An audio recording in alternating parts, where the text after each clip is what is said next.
Boa noite. Boa noite. Tesoureiro nacional do PT, João Vacari Neto, é preso pela Polícia Federal na Operação Lava Jato. Acusado de corrupção no escândalo da Petrobras, Vacari deixou o cargo que tinha no partido. Henrique Alves, do PMDB, é o novo ministro do Turismo. Sindicatos protestam em diversas capitais contra a terceirização no mercado de trabalho. Votação de emendas do projeto ficou para amanhã. E uma das maiores top models do mundo se despede das passarelas. Gisele Bündchen fez seu último desfile aqui em São Paulo.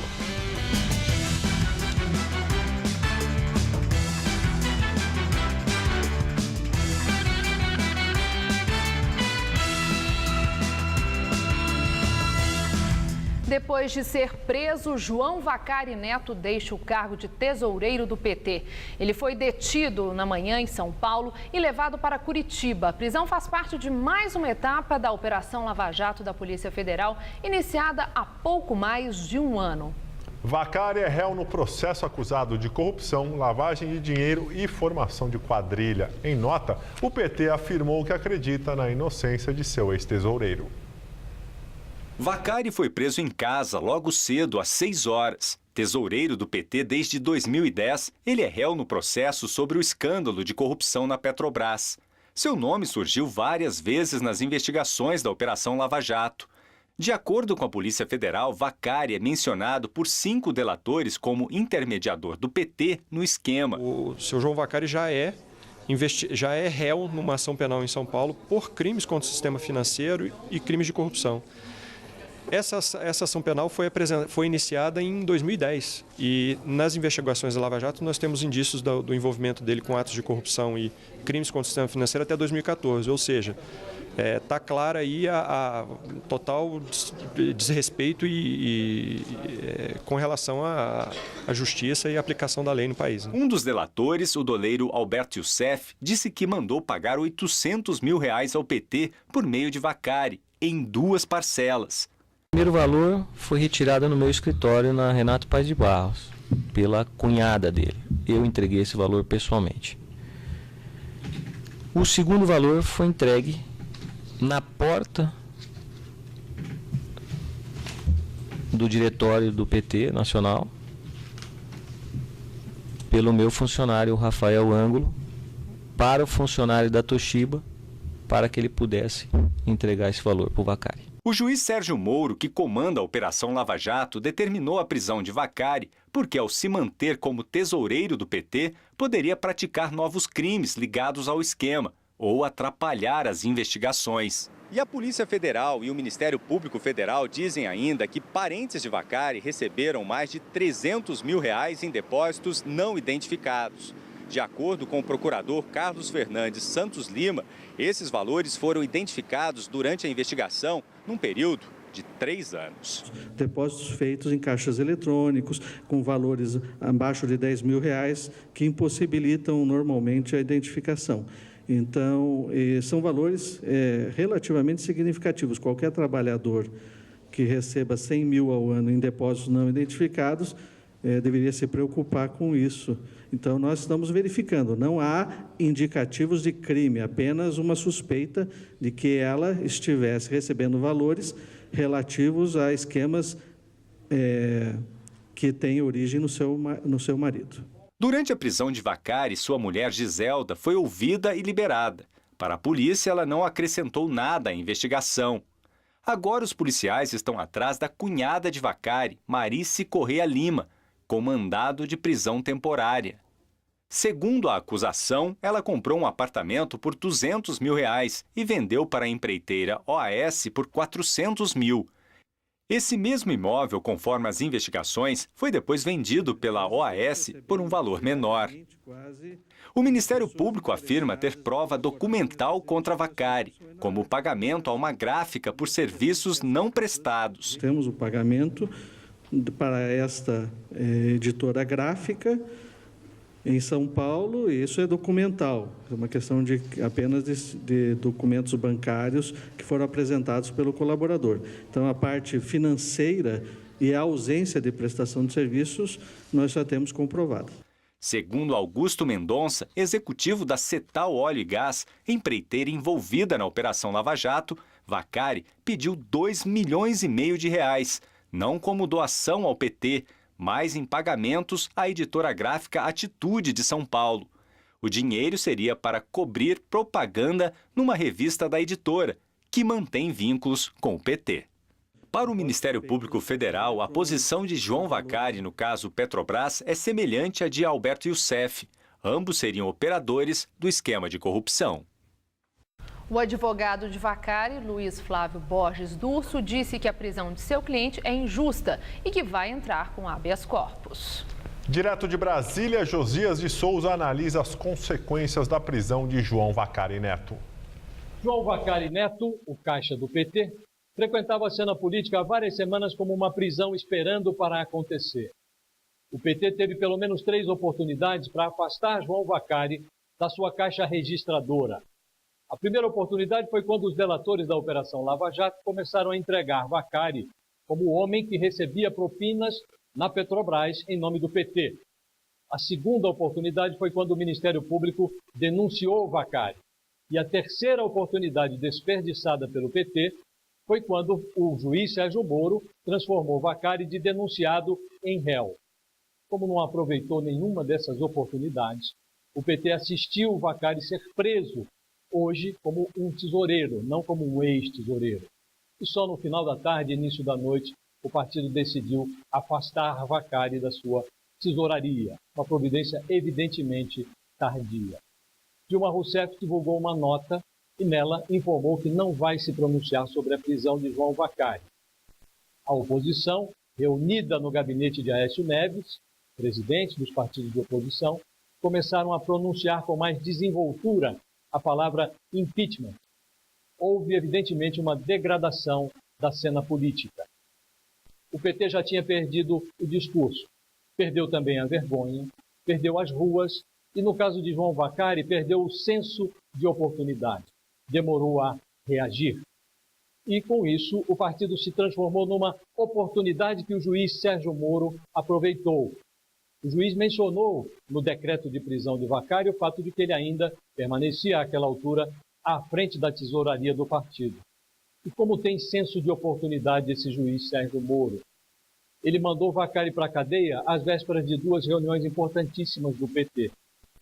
Amanhã, o partido reúne a sua executiva nacional. E na sexta-feira, o PT reúne o seu diretório nacional. O juiz Sérgio Moro transformou essas 2 reuniões em reuniões monotemáticas. Só tem um assunto para o PT discutir agora. E esse assunto se chama João Vacari Neto, o homem-bomba. Boa noite. Ministro da Justiça afirma que a prisão do tesoureiro nacional do PT não preocupa o governo. Para a oposição, o episódio implica o partido no escândalo de corrupção na Petrobras. Para o líder do PT na Câmara, Cibá Machado, a prisão de Vacari foi política. Vacari não fez nenhum tipo de arrecadação fora do que determina a lei brasileira. Essa é a nossa posição, confiamos no que foi feito, estamos extremamente desconfiados de que há uma orientação deliberada nessas delações premiadas para querer prejudicar o Partido dos Trabalhadores. Nós vamos fazer a nossa defesa. A oposição diz que a prisão implica o PT na corrupção da Petrobras. Para o senador Aécio Neves, presidente do PSDB, a prisão já era esperada. Portanto, o que nós estamos vendo é o agravamento da crise política e cada vez ela chegando mais próxima do governo e da própria presidente da República. Eu disse durante a campanha eleitoral, perguntei à presidente Dilma se ela confiava no tesoureiro do seu partido, seu João Vacari. Repito a mesma pergunta. A pergunta não mudou. Quem sabe a resposta tenha mudado. A presidente Dilma continua confiando no tesoureiro do seu partido, que está preso, que movimentou recursos da corrupção, envolvendo a sua família nisso?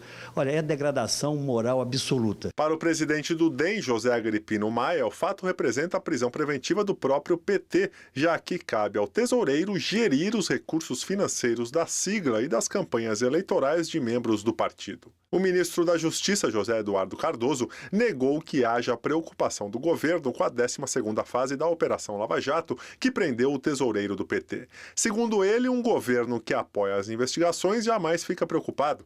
Ele disse que soube da nova fase entre 6h30 e 7h da manhã, informado pelo diretor-geral da Polícia Federal, o delegado Leandro Daiello, e logo em seguida avisou a presidente Dilma Rousseff. Indagado sobre a reação da presidente ao ser avisada, Cardoso respondeu: apenas foi informada. E agora vamos ao comentário de política com Bob Fernandes. Prisão estrondosa de Vacari, tesoureiro do PT. A estratégia parece clara: buscar um delator de luxo. Nasce uma estrela que pode apagar a estrela. Não faltarão informações vazadas contra Vacari. Se o operador financeiro do PT ficar calado, seguirá nas manchetes porque não fala. Se desmentir o que negou até agora, provocará terremoto definitivo.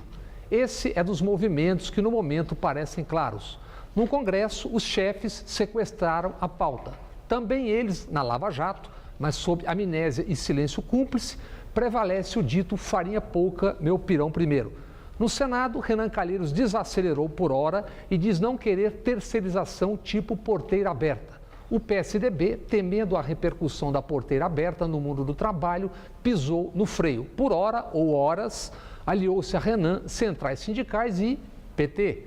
Na Câmara, Eduardo Cunha joga com o empresariado e quer porteira arrombada em tempos da farinha pouca. Cunha e turma espalham querer bombardear interesses de Renan e turma. Ao final, se entenderão. O que importa são alianças de poder dentro e além do Congresso que os livrem da Lava Jato.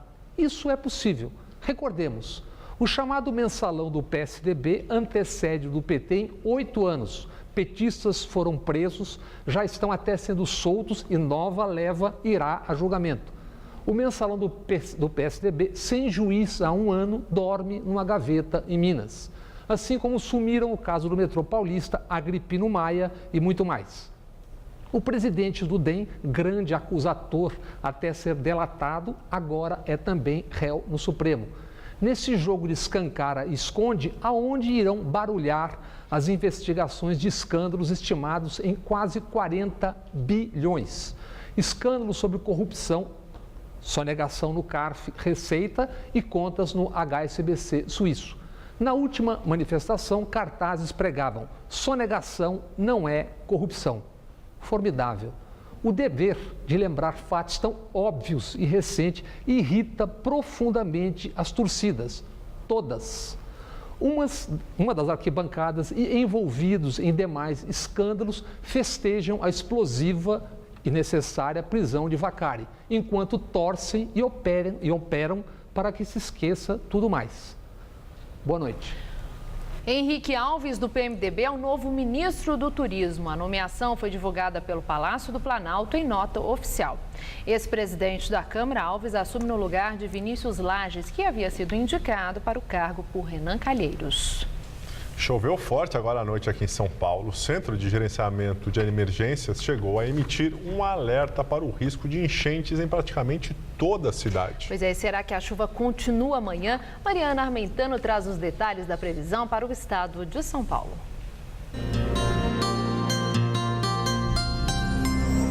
É bom manter o guarda-chuva à mão nesta quinta-feira, porque todo o estado terá chances de chuva. O dia vai até começar com sol na maior parte das regiões. À tarde, as nuvens ficam mais carregadas e aí vêm as pancadas de chuva em pontos isolados. Mas elas podem chegar a ser fortes, com raios e até ventania. Só no litoral paulista é que pode chover a qualquer hora, mas mesmo assim faz calor como em todo o restante do estado. Chega a fazer até 32 graus em Presidente Bernardes e em Votuporanga, 32 graus também na cidade de Araraquara e 30 graus lá na região de Campinas.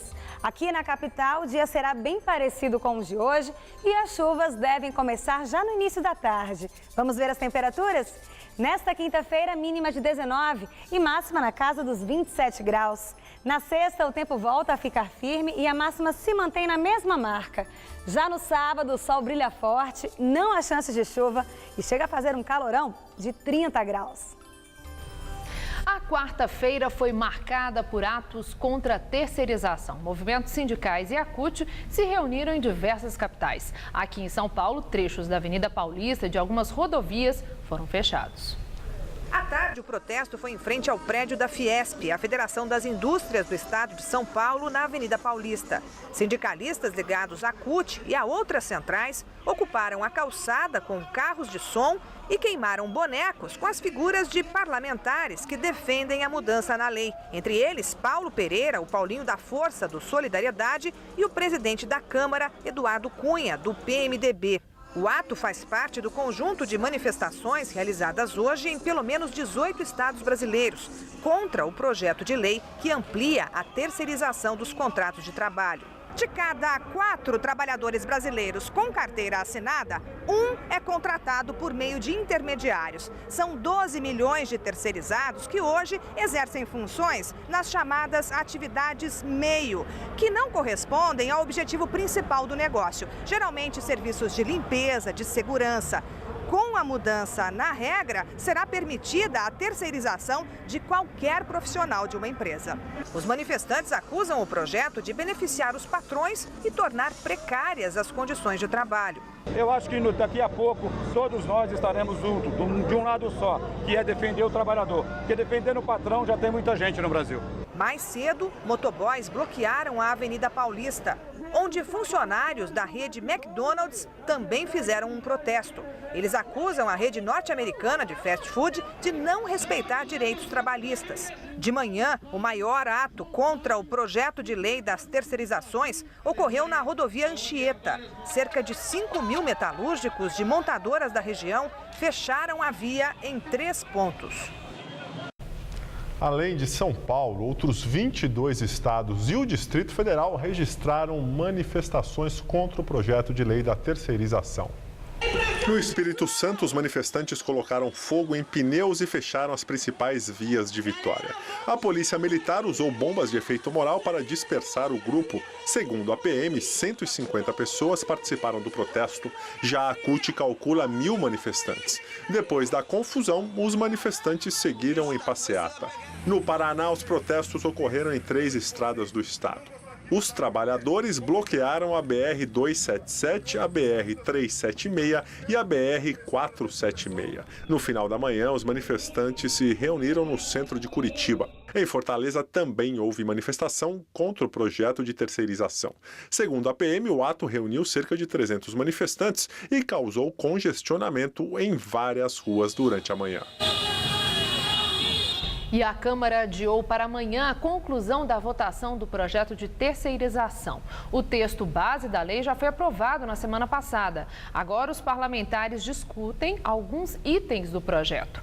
Ontem, os deputados decidiram que empresas públicas não poderão contratar terceirizados para atividades fim.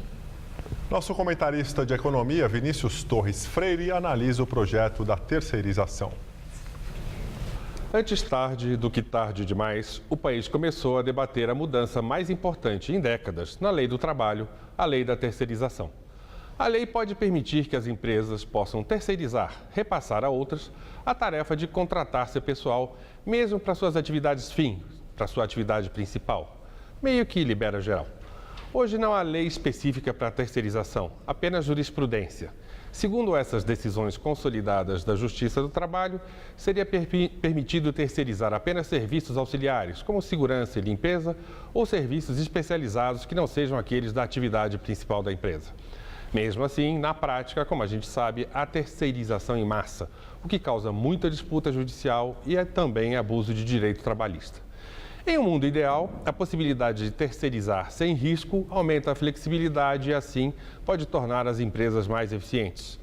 Muitas vezes, trata-se de uma necessidade empresarial. A empresa precisa se reestruturar, mudar o enfoque da sua atuação, se adaptar a inovações tecnológicas, aumentar e reduzir seu quadro de pessoal de acordo com mudanças na economia. Na prática, o buraco é muito mais embaixo. Primeiro, as empresas querem se livrar de um problema real, o risco de conflitos trabalhistas na justiça, mas também querem transferir a terceiros qualquer responsabilidade de empregador. Segundo, a terceirização divide trabalhadores e reduz sua capacidade de reivindicação, pois o sujeita a regimes de trabalho mais precários e inconstantes. Terceiro, pode haver terceirização apenas para baixar salários. A rigidez salarial pode ser um problema em épocas de crise, mas liberar geral dá a exploração pura e simples.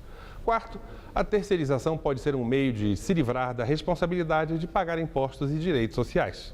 Os defensores do projeto de lei dizem que a contratante da terceirizada continua, em parte, responsável por esses pagamentos. O governo não acredita muito nisso. Quer que a empresa que terceiriza faça uma espécie de depósito de garantia de impostos que deverão ser pagos pela terceirizada.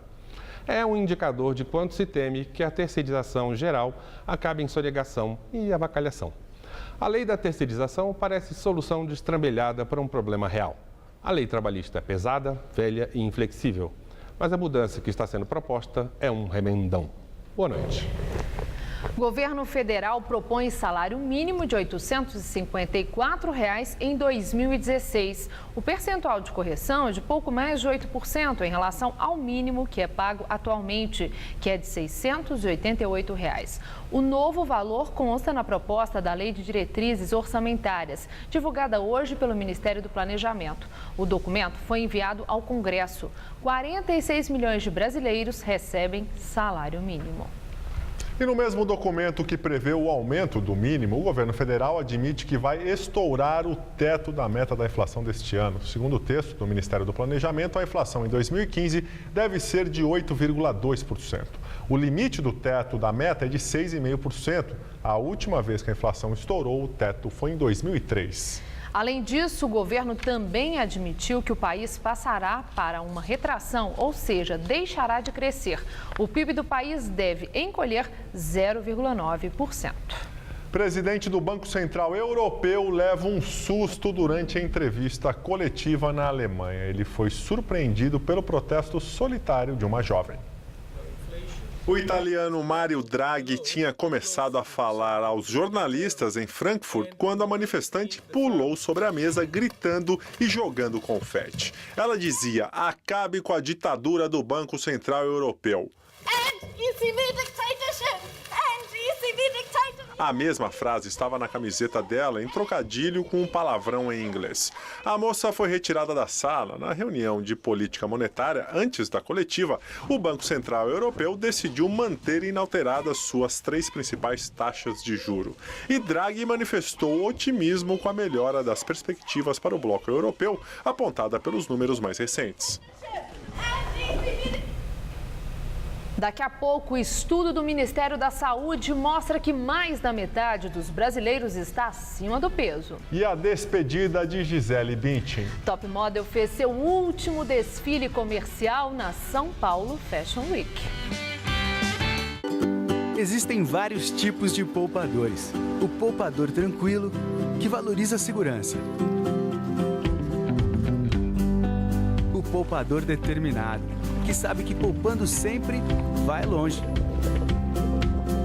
Ah, e o poupador planejado, aquele que hoje já pensa no futuro. Para esses e outros tipos de poupadores, Poupança Fácil Bradesco, o seu jeito de poupar. Se você quer estudar jornalismo, relações públicas, publicidade e propaganda ou rádio, TV e internet, a Faculdade Casper Libero é o seu lugar. Quer conhecer? Eu te levo! Aqui a gente aprende na sala de aula e também em laboratórios de rádio, fotografia, edição de imagens e estúdios de TV. Você também pode colaborar em revistas, sites, programas de TV e rádio laboratoriais. E tem oportunidade de estágio dentro da Fundação Casper Libero. São mais de 60 anos de tradição numa localização incrível. Faculdade Casper Libero, formando os melhores profissionais da comunicação. Quer saber mais? Acesse nosso site. Será que pode comer carboidrato depois das 6 da tarde? Comer massa à noite prejudica o sono? Comer doce à noite engorda? Hoje no Todo Seu, Carol Santos revela qual é a alimentação noturna mais saudável. Tem uma entrevista que vai esclarecer dúvidas sobre o transtorno obsessivo-compulsivo, mais conhecido como TOC. Eu ainda recebo meu amigo Ricardo Corte Real, imperdível. Todo Seu, hoje, 10h30 da noite. Claro, estou aqui te esperando.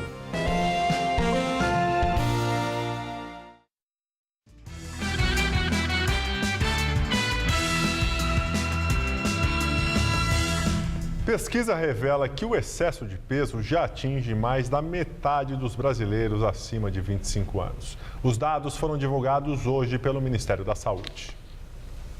Segundo o levantamento, 52,5% da população adulta do país está acima do peso. Nos últimos 8 anos, a estatística cresceu quase 10 pontos percentuais. Desse total, 17,9% já são considerados obesos. Entre os homens, o número sobe para 56,5%. Entre as mulheres, é de 49,1%.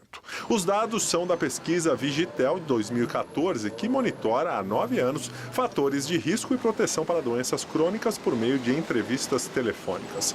Para essa pesquisa, foram entrevistadas 41 mil pessoas das 26 capitais do país, mais o Distrito Federal.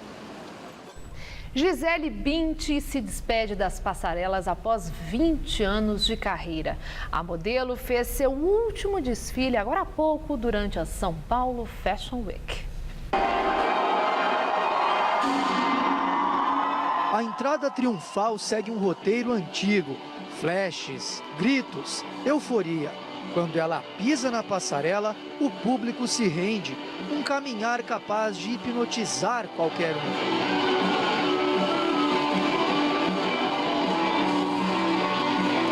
Gisele, ela é rainha, né? Ela é um ícone. Além dela ter uma postura incrível na passarela, ela é uma grande mulher. Ela é um exemplo para as outras mulheres e por isso que ela pegou tantas campanhas incríveis. O desfile na 39ª edição da São Paulo Fashion Week foi oficialmente o último de Gisele Bündchen. A escolha da marca, a Coach, não foi por acaso. A brasileira trabalha para a grife há uma década e a escolha do palco da despedida também foi igualmente especial. Foi em São Paulo, mais precisamente no antigo Morumbi Fashion, precursor da São Paulo Fashion Week, que a gaúcha estourou para o sucesso. Achei um pouquinho decepcionante, porque eu acho ela maravilhosa, eu acho que dava para ela continuar aí na passarela. Gisele nasceu na pequena cidade de Horizontina, de 20 mil habitantes. Em 94, aos 14 anos, a modelo assina seu primeiro contrato com a agência Elite em São Paulo.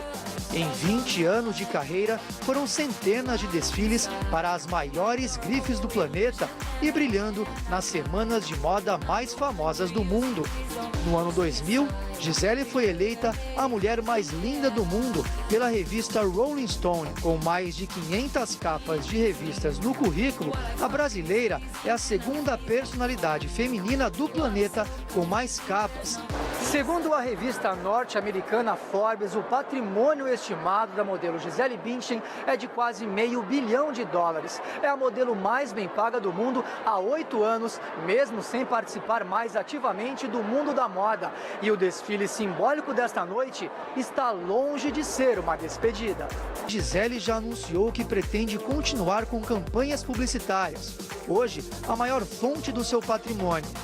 A Top também pretende se dedicar mais ao marido, o jogador de futebol americano Tom Brady, e aos 2 filhos, Benjamin, de 5 anos, e Vivian, de 2.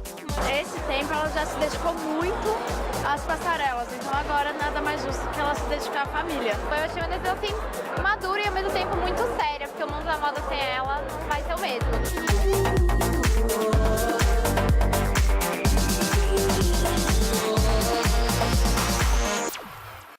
Linda demais. A edição das 10 do Jornal da Gazeta fica por aqui. Uma boa noite para você. Fica agora com o Rony Von no Todo Seu. Uma ótima noite para você e até amanhã.